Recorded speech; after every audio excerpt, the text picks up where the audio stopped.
Halo guys, welcome back again to my channel bersama saya Hansan di sini, dan seperti biasanya setiap harinya saya akan buatkan video seputar cryptocurrency. So bagi kalian yang tertarik seputar cryptocurrency, boleh aja langsung bantu saya like dan juga subscribe. Jangan lupa juga untuk hidupkan lonceng notifikasinya supaya kalian gak ketinggalan update terbaru seputar cryptocurrency. Oke, pada hari ini kembali kita akan bahas seputaran Bitcoin, dan seperti biasa kita bakalan mulai dari CoinMarketCap terlebih dahulu. Per hari ini secara global market cap crypto berada di angka 928 billion dolar atau turun sekitar 0,88%. Nah, Bitcoin sendiri di angka 19.200-an, Ethereum 1.302, BNB 272, XRP 0,46, kemudian Cardano 0,35, Solana 29, dan Dogecoin berada di urutan ke-10 dengan harga 0,059 dolar. So, per hari ini kita melihat market rata-rata dalam keadaan merah, penurunannya ranging antara 0, sekian persen hingga kurang lebih 3%. So, itu adalah outlook sementara dari beberapa top coin yang ada. Sekarang kita masuk dulu ke beberapa berita dan data terbaru hari ini. Nah, highlight utamanya hari ini adalah artikel yang satu ini, guys. $740 million in Bitcoin exits exchanges. The biggest outflow since June's Bitcoin price crash. Jadi, kita melihat ada pergerakan yang besar lagi di belakang layar, guys. Walaupun kita melihat market cenderung sideways gitu ya, terutama di Bitcoin. Tapi ada 740 juta dolar dalam bentuk Bitcoin itu tiba-tiba dikeluarkan dari exchange. Dan ini adalah outflow terbesar semenjak bulan Juni kemarin. Dan kalau misalnya kalian perhatikan datanya, ini adalah data yang menunjukkan hal tersebut. Bitcoin Exchange Net Flow, gitu ya, atau ya keluar masuk Bitcoin di exchange. Nah, kalau kalian perhatikan, sebenarnya dalam beberapa bulan terakhir, bahkan sampai akhir tahun kemarin pun, dari akhir tahun kemarin sampai sekarang, kita itu cenderung melihat exchange net flow itu lebih dominan ke arah negatif, guys. Oke, walaupun sesekali kita akan mendapatkan inflow alias orang-orang mendepositkan Bitcoin ke dalam exchange, tapi itu tidak sebanding dengan yang terjadi di outflow-nya atau orang-orang yang mengeluarkan Bitcoin dari exchange. Biasanya kalau ditarik keluar dari exchange, kemungkinan besarnya adalah ditaruh ke cold wallet dan untuk di hold gitu ya. Jadi kalau misalnya kalian perhatikan selama berapa bulan terakhir, kita cuma ada beberapa kali saja mendapati outflow sebesar ini. Oke, terakhir kali kalau kalian perhatikan outflow-nya sedalam ini adalah mungkin di sekitaran awal Oktober juga, oke. Dan sebelumnya itu sudah ada di bulan Juni, Mei, dan bulan Januari. Selebihnya nggak pernah kita melihat hal semacam yang terjadi, gitu ya. Jadi ini adalah sebuah outflow yang termasuk cukup besar gitu ya. Hampir 40.000 Bitcoin itu ditarik keluar dari exchange.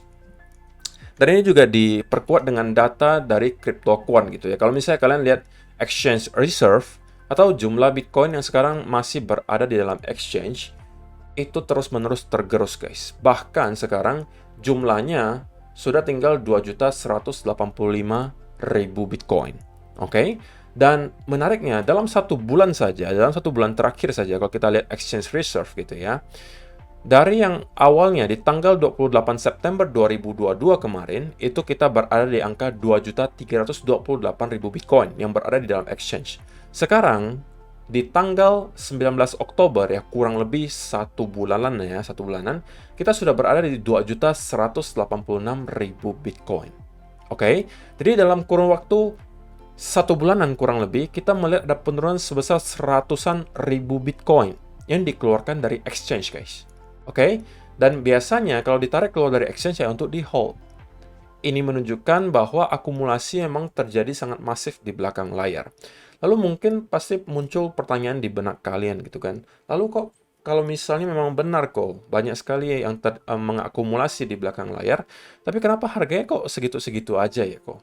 Nah, itulah cerdiknya para paus, para pemain besar gitu ya. Mereka membelinya itu bukan langsung di spot marketnya exchange, guys. Mereka belinya di OTC market atau over the counter. Kalau misalnya kalian nggak tahu, kalian bisa cek di Google, saya udah pernah jelaskan juga apa itu. Yang pada intinya adalah kalau mereka membeli di over the counter market, maka itu tidak akan mempengaruhi langsung harga di spot market. Karena kalau mereka membeli langsung di spot market, guys, kalau pemain-pemain besar ini misalnya mau belinya 1 billion dollar, 2 billion dollar, kalau mereka langsung tekan buy di spot market misalnya Binance atau exchange manapun lah gitu, dengan keadaan liquidity yang sangat tipis seperti sekarang, oke, maka mereka akan membuat harga Bitcoin melonjak sangat jauh. Dan itu mereka tidak mau terjadi. Kenapa? Mereka happy-happy aja gitu guys. Kalau misalnya kita mungkin 5-6 bulan berada dalam keadaan yang sangat murah gitu ya, 19.000, mungkin kita bakalan drop lagi ke 16.000, 15.000, mereka justru happy gitu, karena mereka bisa membeli dengan harga yang sangat murah. Oke, dan mereka tidak perlu khawatir mereka menggerakkan harga terlalu tinggi karena mereka belinya di OTC market. Cuman ini datanya guys, tidak bisa dibohongin bahwa dari segi exchange reserve, kita terus-menerus melihat penurunan yang sangat signifikan. Kalau misalnya kalian bandingkan dengan di bulan Juli 2021, pada saat itu kita masih ada 2.757.000 Bitcoin yang berada dalam exchange. Sekarang itu sudah tinggal 2.185.000. Jadi dalam kurun waktu setahun lebih 4-5 bulan, kita mendapatkan ada drop berarti sekitaran berapa guys? Sekitaran 600.000 Bitcoin. Jadi kalian bayangkan saja, gitu ya, 600.000 Bitcoin itu ditarik keluar dari exchange. Kalau misalnya kita melihat hal ini terus-menerus terjadi selama 1-2 tahun ke depan, maka bukan tidak mungkin gitu ya, di tahun 2023-2024 kita udah melihat Bitcoin yang berada di exchange itu mungkin sudah di bawah 1 juta Bitcoin. Apakah menurut kalian itu make sense? Atau menurut kalian ini hanya sementara? Dimana kita akan melihat nanti akan ada inflow besar-besaran lagi. Mungkin menurut kalian, silakan kalian kasih komentar kalian di kolom komentar di bawah. Dan kemudian saya penasaran gitu kan, kalau misalnya memang terjadi ada outflow besar-besaran, lalu kira-kira siapa sih yang beli gitu kan? Dan saya coba ngecek di Bitcoin Rich List di sini.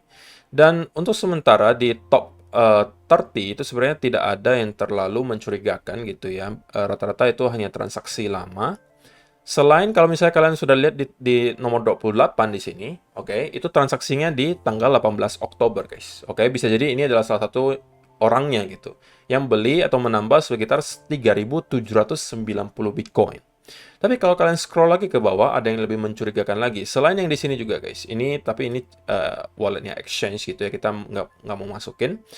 Yang lebih menariknya adalah yang di bawah di sini. Kalau kalian perhatikan, nah ini dia guys, di angka 70 sampai kurang lebih 75. Ini kita melihat ada penambahan yang kurang lebih guys, ada sekitar 1965 Bitcoin dan transaksinya itu di tanggal 18 Oktober. Oke, di sini semuanya 18 Oktober dan penambahannya semuanya sama. Jadi bisa jadi ini adalah orangnya guys. Ditambah lagi yang tadi kita melihat juga ada ribuan penambahan Bitcoin ke dalam walletnya. Di sini juga sama. Justru ini malah di tanggal 19 Oktober hari ini penambahan sebesar 2.740 Bitcoin. Oke. Jadi secara overall di top 100 wallet terbesar Bitcoin sekali lagi cenderung dalam keadaan hold atau akumulasi. Oke, kecuali kalau kalian include dengan walletnya exchange ya. Ini mungkin ada beberapa yang minusnya lumayan banyak gitu ya. Ini adalah rata-rata walletnya exchange. Dan di sini kalau kalian lihat minusnya lumayan banyak semuanya. Ya karena dibeli sama orang gitu guys. Dan dikeluarkan dari exchange. Oke, jadi itu adalah yang terjadi selama beberapa hari belakangan. Kita melihat ada puluhan ribu Bitcoin yang dikeluarkan dari exchange. Gitu ya, jadi itu adalah data hari ini yang menurut saya penting untuk kalian ketahui. Nah, sebelum kita masuk ke chart, untuk kalian yang belum tahu, Mitrade adalah salah satu partner terbaru kita di channel kita, dan mereka adalah salah satu broker yang menyediakan fitur di mana kalian bisa trading di semua aset kelas, guys. Kayak saya sering sampaikan, kalau misalnya kalian trader, jangan sampai kalian hanya fokus ke salah satu aset kelas, terutama mungkin hanya di crypto. Karena sekarang lagi dalam keadaan yang cukup sideways, oke, akan sangat sulit untuk mencari setup, terutama untuk kalian yang swing trader. Lebih baik saran saya kalian coba trading di aset kelas lain seperti forex, saham, komoditas, metal, dan seterusnya yang bisa kalian lakukan di Mitrade. Oke, dan kalian bisa mendownload juga aplikasinya, ada Mitrade. Dan kalau misalnya kalian mendaftar dengan link yang ada di kolom description box di bawah, kemudian kalian melakukan deposit $50 minimal, kemudian kalian aktif trading, maka kalian berkesempatan untuk memenangkan cashback Rp200.000 langsung dari saya. Oke, itu cash. Bukan dalam bentuk trading bonus, cash Rp200.000, plus gitu ya, ebook, belasan ebook, dan kalau dinominalkan itu senilai jutaan rupiah. Jadi kalau misalnya kalian tertarik, kalian bisa langsung daftar dengan link yang ada di kolom description box di bawah, deposit minimal $50 dan aktif trading selama kurang lebih berapa minggu, dan saya akan memberikan hadiah tersebut. Dan kalau misalnya kalian mau klaim hadiahnya dan membuktikan kalau kalian udah melakukan hal-hal tersebut, saya juga udah sediakan grup Telegram khusus Mithread yang ada linknya di kolom description box di bawah. Jadi kalau kalian tertarik bisa aja langsung join. Oke, so itu adalah beberapa data dan berita hari ini yang pengen saya sampaikan untuk kalian guys. Sekarang kita masuk ke chartnya Bitcoin dan saya pengen mulai langsung aja dari 1 hour chart terlebih dahulu. Nah, untuk semalam kita sebenarnya membahas putar ada potensial bullish pennant di sini yang pada akhirnya terbukti bahwa ini hanya adalah sebuah fake out guys. Oke, dan kita mendapatkan ada beberapa kali rejection di sini sehingga ketika saya melihat pattern ini tercipta, maka saya mengubah trend line-nya. Dan ini terlihat justru menjadi seperti sending channel di sini. Oke, dan kita breakdown dari sana. Oke, dan kita juga udah breakdown dari trendline yang kemarin kita sempat bahas. Nah, kalau misalnya nih guys, nanti saya mendapatkan adanya setup dari sini, kalau katakanlah kita kembali mendapatkan ada retest dari sini, dan kemudian kita breakdown dari trendline yang tercipta di sini, ini adalah bagi saya short setup gitu ya. Saya pengen masuk untuk short dan menargetkan kemungkinan nyampe ke sekitaran area minimal gitu ya, minimal nyampe minimal ke 19.000. Kalau ini tembus maka ini akan kita nyentuh lagi ke sekitaran area 18.500 gitu ya. Jadi untuk sementara karena pergerakannya menunjukkan bahwa kita ada breakdown dari beberapa area key level. Pertama kita mendapatkan rejection yang cukup kuat dari area resistance kita 19.500. Diikuti juga oleh breakdown dari trendline di sini, maka untuk sekarang saya cenderung dalam keadaan bearish, oke. Nah, kalau misalnya kita zoom in ke time frame yang kecil, mungkin di 15-minute chart, maka kita sekarang juga bisa melihat Bitcoin cenderung membentuk yang namanya symmetrical triangle lagi, guys. Oke. Dan dari sini saya masih bisa melihat untuk pergerakan berikutnya adalah kemungkinan kita akan mendapatkan satu push lagi mungkin untuk nge-retest area trendline. Dari sini kemungkinan kita baru akan mendapatkan rejection.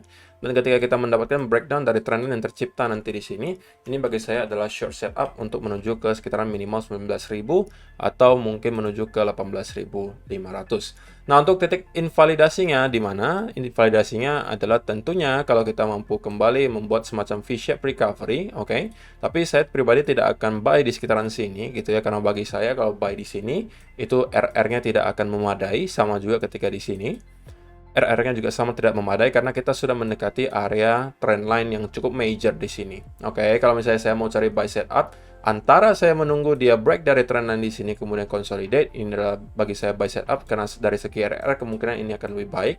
Atau kita menyentuh lagi ke area major support di sekitar 18.500 sampai 300. Kalau katakanlah kita dikasih bullish reversal pattern dari sana, itu baru adalah chance bagi saya untuk kembali mencari long setup. Tapi sementara sebelum hal tersebut terjadi, saya kemungkinan akan mencari short setup. Dengan cara apa? Dengan cara saya menunggu dia retest lagi sekali lagi ke sini, kemudian breakdown dari sana. Nah, ketika saya melihat dia tembus dari trendline, itu adalah saat bagi saya untuk masuk.